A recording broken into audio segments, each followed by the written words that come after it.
नमस्कार विद्यार्थी मित्रों, फरी एक वखत तमारुं हार्दिक स्वागत है। लास्ट लेक्चर अंदर आपणे बात करी थी अवरोधकतानी, बराबर।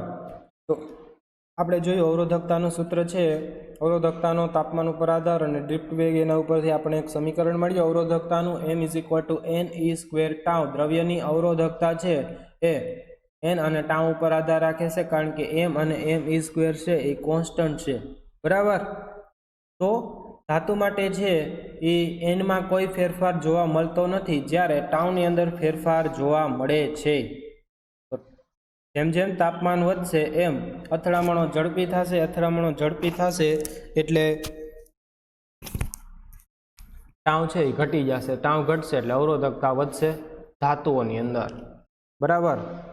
હવે બીજી વાત કરું તમને, અર્ધવાહકોની અંદર અર્ધવાહકોમાં તાપમાન વધે એટલે શું થાય? બંધ તૂટે, બંધ તૂટે એટલે ઇલેક્ટ્રોન પણ મુક્ત થાય, એટલે ઇલેક્ટ્રોનની સંખ્યા વધે, મુક્ત ઇલેક્ટ્રોનની સંખ્યા વધી જાય અને તાપમાન વધે એટલે ગતિ ઉર્જા વધે। એટલા માટે જે આ રિલેક્સેશન સમય છે એની અંદર ઘટાડો થાય, એક વસ્તુ ઘટે છે એક વસ્તુ વધે છે, તો પણ रिलेक्सेशन समय में घटाड़ो थाय एना करता एन नी अंदर वधारे वधारो थाय छे, एटले छेद बने छे मोटो अने घनता छे आ अवरोधकता छे, अवरोधकता अंदर थशे घटाड़ो।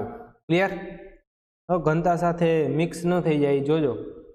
घनतानो एकम छे किलोग्राम पर मीटर क्यूब, आनो एकम छे ओहम इंटू मीटर। क्लियर? आगळ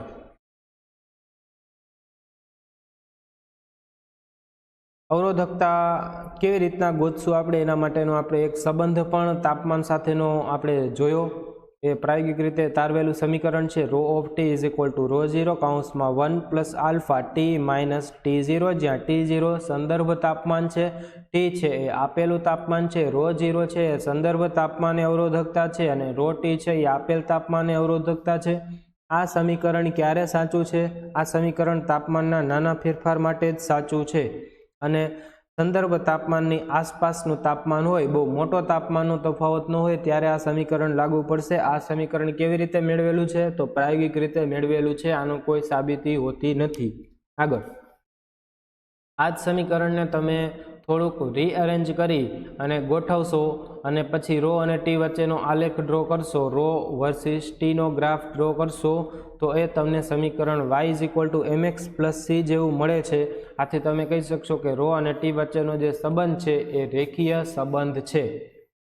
આ સમીકરણ લાગુ પડતું હોય તો સંબંધ રેખીય મળવો જોઈએ, પરંતુ પ્રેક્ટિકલની અંદર આપણે જ્યારે રો અને ટી વચ્ચેનો અવરોધકતા અને તાપમાન વચ્ચેનો જ્યારે સંબંધનો અભ્યાસ કર્યો ત્યારે શરૂઆતની અંદરના ગ્રાફના વિસ્તારની અંદર આપણે જોયું કે ગ્રાફ છે એ સ્ટ્રેટ લાઇન મળતો નથી। એનો મતલબ એવો થયો કે જે આ શરૂઆતનો વિસ્તાર છે એના માટે આ સમીકરણ તમે લાગુ પાડી શકશો નહીં, અથવા તો એમ કહી શકો તમે તાપમાનનો જો નાનો તફાવત હોય, આ તાપમાન, આ એક તાપમાન, આ બીજું તાપમાન, તો આની અંદર કદાચ તમે આ વક્રને સ્ટ્રેટ ગણી શકો કે ક્યારે? તો કે તાપમાન છે નજીક નજીકના તાપમાન હોય તો આ બે તાપમાન વચ્ચે આ સ્ટ્રેટ લાઇન ગણી શકાય, બરાબર। તો એટલે આપણે કીધું કે આ સમીકરણ તાપમાનના નાના તફાવતો માટે જ લાગુ પડે છે। Think practically and mathematically. બીજું આ પણ આપણે કીધું કે આ જે રેખા છે એનો ઢાળ કેટલો થશે?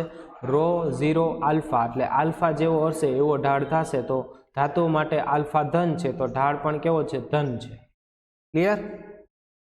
પછી આપણે આલ્ફા શું છે એની વિગતવાર ચર્ચા કરી, આલ્ફાનું એક સમીકરણ મેળવ્યું, આલ્ફાનું સમીકરણ 1/ρ d/dt, એના ઉપરથી તમને આનો એકમ પણ મળી ગયો, બરાબર। તો આનો એકમ શું થશે? એ 1/કેલ્વિન અથવા તો કેલ્વિન ઇન્વર્સ અથવા તો સેન્ટીગ્રેડ ઇન્વર્સ લખી શકાય। અવરોધકતાની વ્યાખ્યા આપણે જોઈ, અવરોધકતામાં પ્રતિશત ફેરફારના છેદમાં તાપમાનનો ફેરફાર એટલે કહેવાય આલ્ફા। તો તાપમાનના એકમ ફેરફાર દીઠ અવરોધકતામાં પ્રતિશત અથવા તો સાપેક્ષ ફેરફારને આલ્ફા કહેવામાં આવે છે। પછી આપણે જોયું કે ભાઈ આપણે ધાતુઓ માટે ડ્રો કરીએ આ આલેખ તો કેવો મળે? તો ધાતુઓ માટે છે શરૂઆતનો જે ગાળો છે એની અંદર ગ્રાફ મળશે, એ વક્ર મળે છે, પણ આગળ જતા એ ગ્રાફ સીધો થઈ જાય છે, આપણી બુકમાં આપેલો નથી, પણ મારી ફરજ છે કે તમને કમ્પ્લીટ આઈડિયા આપો, એટલા માટે આ ગ્રાફ છે મેં અહીં આગળ મૂકેલો છે. ઓકે, તો તમને ખ્યાલ આવી જવો જોઈએ. બરાબર, આગળ 1/ρ is equal to 1/σ mn square tau. અહીંયા આગળ આલ્ફા ધન છે, ઢાળ ધન છે. બરાબર, ખબર છે, ખબર છે, ખબર છે. અર્ધવાહકોની અંદર કેવું થશે? આલ્ફા છે એ ઋણ હશે, કારણ કે ઢાળ છે એ ઋણ છે, એટલે કે સમય સાથે અવરોધકતા છે એ ઘટશે, તાપમાન સાથે અવરોધકતા ઘટશે. બરાબર, તાપમાન વધારશો, અવરોધકતા ઘટી જશે. દ્રવ્યની અવરોધકતા તાપમાન ઉપર પણ આધાર રાખે છે, આ રીતે.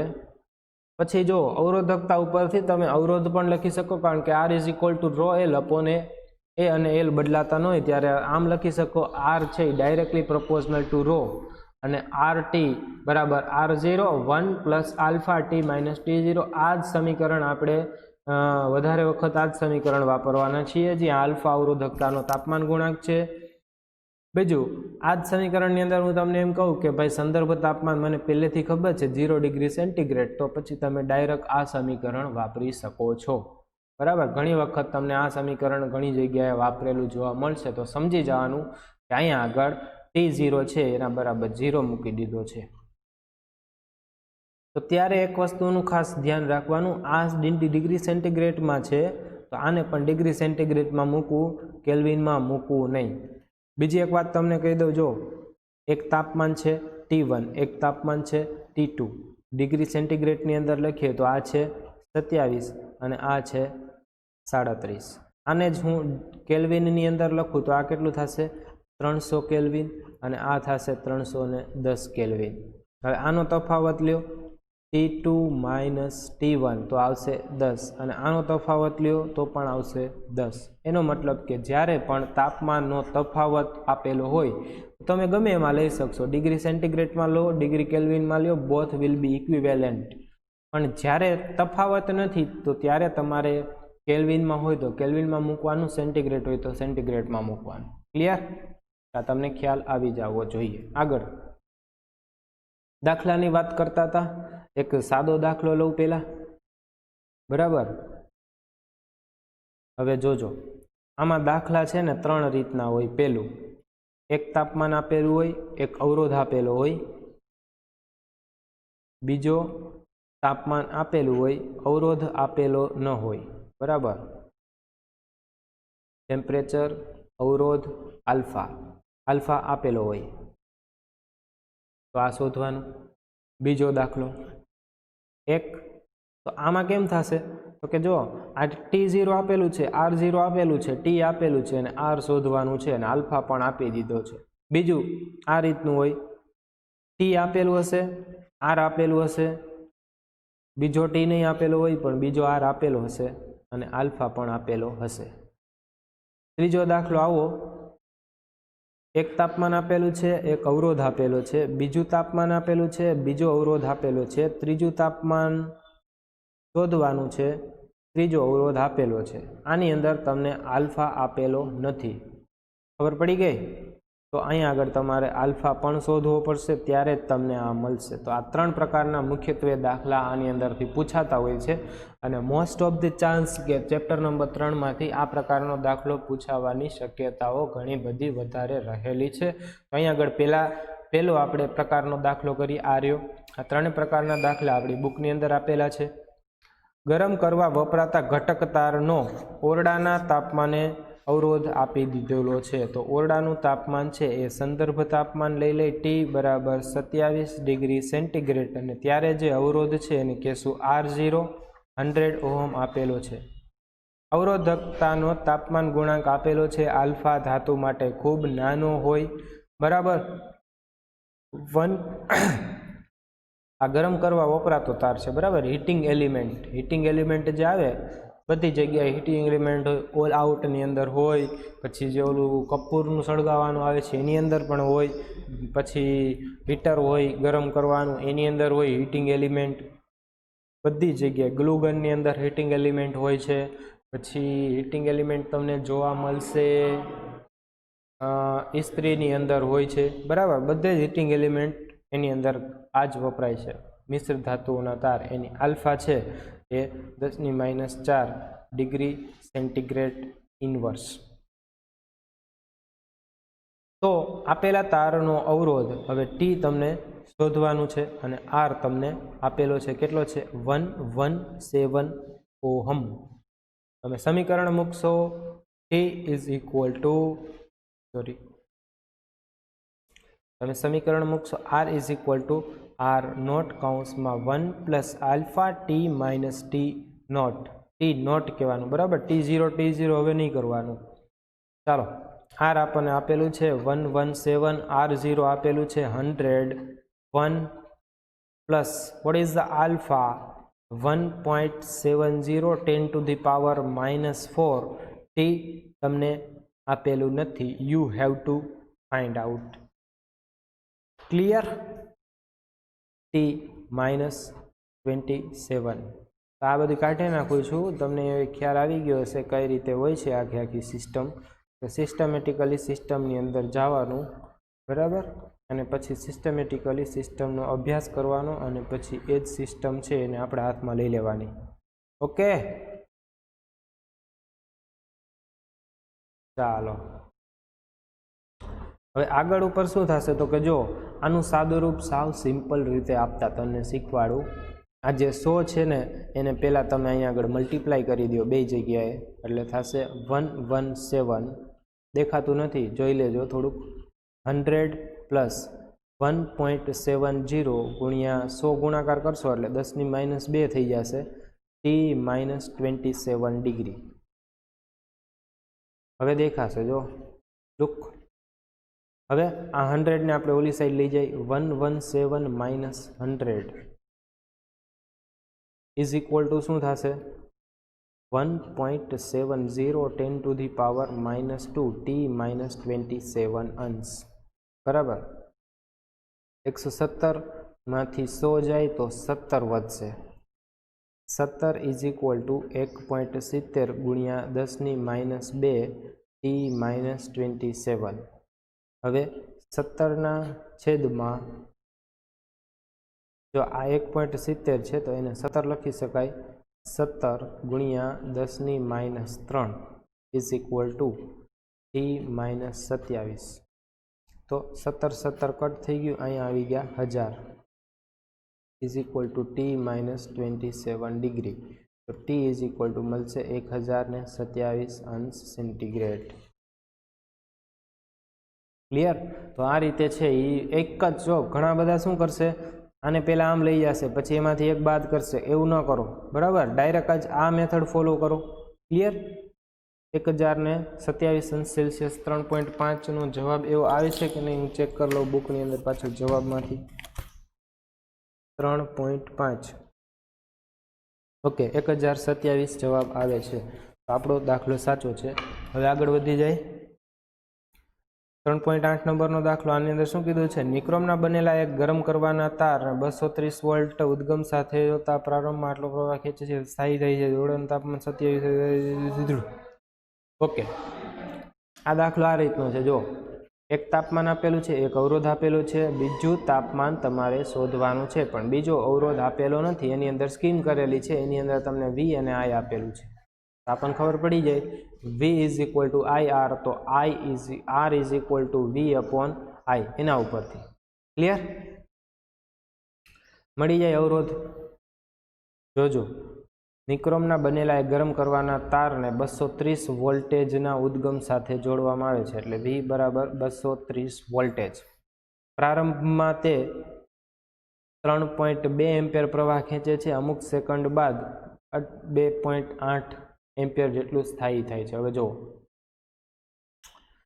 તમારે કયો પ્રવાહ મૂકવો જોઈએ? સ્થાયી પ્રવાહ મૂકવો જોઈએ. શું કામ? તો કે જો આ હીટિંગ એલિમેન્ટ છે, આની અંદરથી જેવો કરંટ ફ્લો થશે એટલે આનું ટેમ્પરેચર વધશે. ટેમ્પરેચર વધશે એટલે અવરોધકતા વધશે. ટેમ્પરેચર વધે એટલે અવરોધકતા વધે. અવરોધકતા વધે એટલે અવરોધ વધે. અવરોધ વધે એટલે કરંટ ઘટે, I ઘટે. બરાબર? જેમ જેમ તાપમાન વધશે એમ અવરોધક પ્રવાહ ઘટશે. પ્રવાહ ઘટીને 3.2 માંથી કેટલો થઈ ગયો? 2.8 જેટલો સ્થાયી થઈ ગયો. પણ આ તો તરત ઘટી જશે, બરાબર. જેવું ટેમ્પરેચર રીચ થશે તરત 3.2 માંથી 2.8 જેટલો થઈ જશે.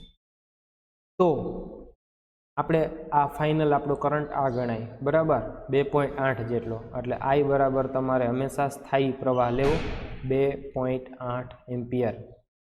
ઓરડાનું તાપમાન આપણને આપેલું છે T0 બરાબર 27°C, બરાબર. તો R0 શોધી લ્યો. R0 બરાબર V/I ઇનિશિયલ. શરૂઆતનો I કેટલો હતો? ચાલો, I0 કેટલો હતો? 3.2 અને I કેટલો થઈ ગયો પછી? 2.8 એમ્પિયર. તો R0 is equal two V/I એટલે કે 230/I0 એટલે કે 3.2. સોરી, અહીંયા પણ આ અવરોધ નથી આપેલો, અહીંયા પણ V અને I ની સ્કીમ આપેલી છે, બરાબર. પછી T કેટલો? તો એ શોધવાનો છે. ક્યારે? તો કે આ અવરોધ R જેટલો થાય. R એટલે કેટલો? તો કે V/I જેટલો. V તો એટલો જ રાખવામાં આવશે 230, પણ કરંટ ઘટી ગયો 2.8 થઈ ગયો. ઓહમ સમીકરણ. પ્લીઝ એપ્લાય ધ સમીકરણ. R is equal two R0 1 plus alpha T minus T0. Clear? What is you have to find? તમને આલ્ફા પણ આપી દીધો છે. This is the alpha. R ગોતવાનો છે. નથી ગોતવાનો, આપી દીધો. આર્યો R લખી નાખો. 230/2.8 is equal two 230/3.21 plus alpha આપેલું છે 1.70 10⁻⁴. ટી ગોતવાનું છે ને ટી 0 આપી દીધું છે 27.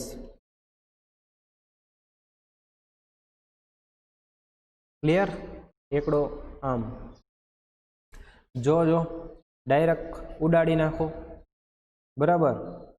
હવે શું થઈ જશે કે આને કરી નાખો 32 અને એ આ સાઈડ આવી જશે. આને કરી નાખો 32, આને આ સાઈડ લઈ જાઓ, આને આ સાઈડ લઈ જાઓ. એટલે અહીંયા આગળ જોજો, આને કરી નાખો 32 ને આને કરી નાખો 28. 1 પ્લસ 1.70 10⁻⁴ T માઇનસ 27. 28 ને અંદર નાખી દો. આની સાથે બે સાથે ગુણાશે, બરાબર. અહીંયા કરીએ, આટલામાં પતાવી દેવાનું છે આપણે. બહુ લાંબુ ખેંચવાનું ન હોય સાયન્સની અંદર, બરાબર. 28 પ્લસ 1.70 ગુણ્યા 28 ગુણ્યા 10⁻⁴ T માઇનસ 27, બરાબર. હવે 28માંથી 32 જાય તો 4 ઇઝ ઇક્વલ ટુ 1.7 ગુણ્યા 28 ગુણ્યા 10⁻⁴ T માઇનસ 27. 4 7 28. કાંઈ વાંધો નહીં, નીચે લઈ લો તોય વાંધો નથી, બરાબર. 4/1.7 ગુણ્યા 28 ગુણ્યા 10⁻⁴ is equal two T minus 27, બરાબર. અને આનો જવાબ આવશે 7.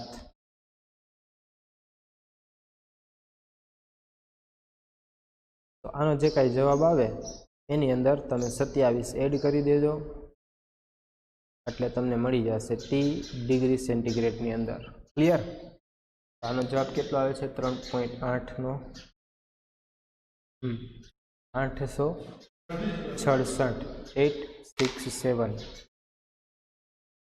867 ડિગ્રી સેન્ટીગ્રેડ. ક્લિયર? ઓકે, આગળ વધીએ. હવે ઉદાહરણ નંબર 3.3 જોઈએ.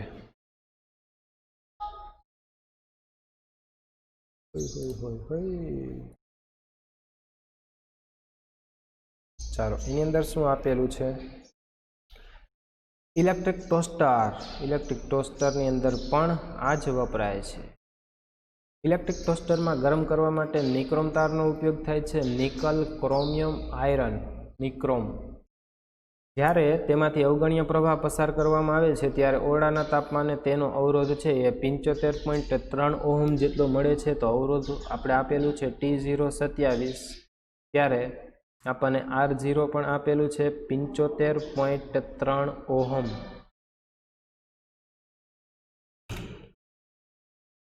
બરાબર. અને ટોસ્ટરને આપણે જોડીએ છીએ, વોલ્ટેજ કેટલો છે 230 વોલ્ટેજના ઉદ્ગમ સાથે જોડવામાં આવે છે, ત્યારે અમુક સેકન્ડ બાદ પ્રવાહનું મૂલ્ય I આપણને મળે છે 2.68. તો નિક્રોમના તારનું સ્થાયી તાપમાન T કેટલું હશે?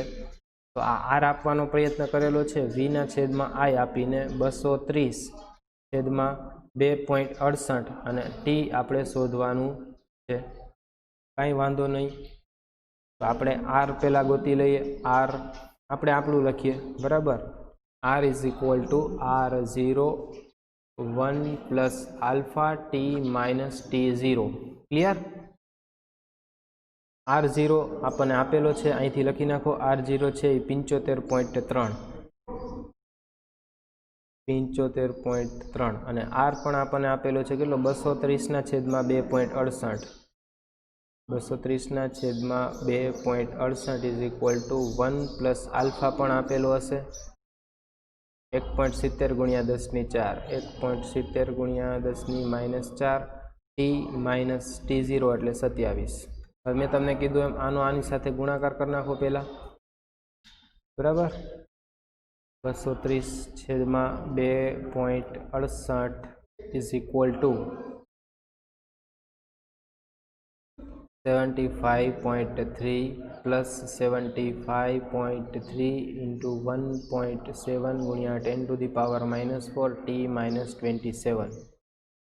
હવે આનો પણ ભાગાકાર કરી નાખજો અને એમાંથી આ બાદ કરો ને એને ભાગાકાર કરી અને આનું સાદુરૂપ આપી તમને T મળશે. T 820 મળશે. એ રીતના ગોતી લેજો. ક્લિયર? આ રીતે કરવાની જરૂરિયાત નથી. બરાબર. ડાયરેક્ટ જ તમને T મળશે 820 નહીં મળે, સોરી 820 + 27 એટલે 847 ડિગ્રી સેન્ટીગ્રેડ મળશે. હવે આ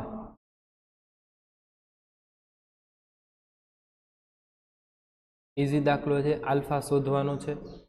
પ્લેટિનમ અવરોધ ધરાવતા થર્મોમીટરમાં પ્લેટિનમ તારનો અવરોધ બરફના તાપમાને, બરફનું તાપમાન હોય 0 ડિગ્રી સેન્ટીગ્રેડ એટલે T0 = 0 ડિગ્રી સેન્ટીગ્રેડ, ત્યારે આપણને અવરોધ આપેલો છે R0 = 5 ઓહમ. વરાળના તાપમાને, વરાળનું તાપમાન હોય 100°C, ત્યારે આપણને અવરોધ મળે છે એ છે 5.795 બરાબર. તો તમે જો 100 જેટલો વધારી નાખ્યો તાપમાન, તો પ્લેટિનમ તારનો અવરોધ 5માંથી 5.23 થઈ ગયો. પ્લેટિનમ શુદ્ધ ધાતુ છે. તાપમાન વધતા અવરોધ પણ વધી ગયો. તો પ્લેટિનમ તારનો અવરોધ Rx બરાબર 5.795 ઓહમ મળે, ત્યારે તાપમાન Tx કેટલું હશે એ તમારે ગોતવાનું છે. અને અહીંયા આગળ તમને ખુશીના સમાચાર એ છે કે આલ્ફા આપેલો નથી. તો પહેલાં આપણે આલ્ફા શોધીશું. એના માટે સ્ટેપ 1 કરીએ.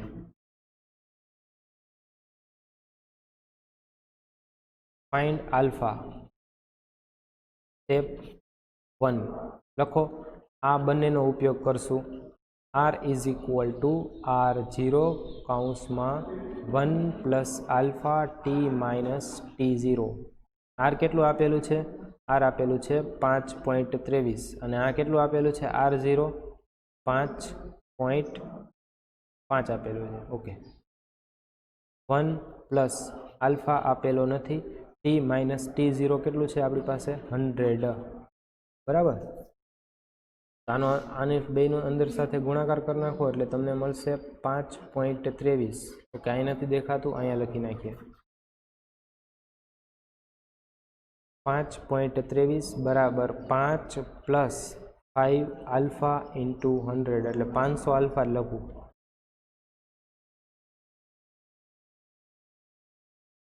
500 આલ્ફા. બરાબર. તો આ 5ને આ સાઈડ લઈ જાઓ પહેલાં, પછી આપણને આલ્ફા મળશે. તો મળશે 0.23 ઇઝ ઇક્વલ ટુ 500 આલ્ફા. તો આલ્ફા બરાબર શું મળ્યું? 0.23/500 ડિગ્રી સેન્ટીગ્રેડ ઇનવર્સ. આલ્ફા મળી ગયો છે. Step 2,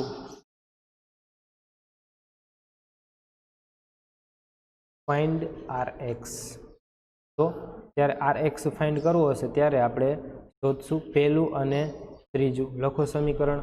RX is equal two R01 plus alpha TX minus T0. Okay, RX આપણે ફાઇન્ડ કરવાનું છે. R0 ખબર છે 5, 1 પ્લસ આલ્ફા પણ ખબર છે 0.23/500 ટીએક્સ આપણને શોધવાનું છે. આરએક્સ આપણને આપેલો છે આર્યો 5.795, ટીએક્સ માઇનસ T0 એટલે 27. આની સાથે ગુણાકાર કરી નાખો.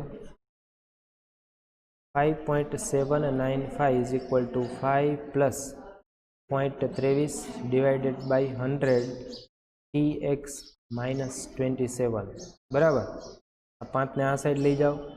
0.795 is equal to 0.23 into 100 TX minus 27. અહીં આગળથી લખું છું. આ 100ને આ સાઈડ જવા દેશો એટલે શું થઈ જશે? 79.5 is equal to 0.23 TX minus 27. અને નીચે લઈ જાઓ. 79.5 divided by 0.23 is equal to tx minus 27. તો આના ઉપરથી તમને મળી જશે tx ડિગ્રી સેન્ટીગ્રેડની અંદર. તો એ tx મળે છે તમને 345.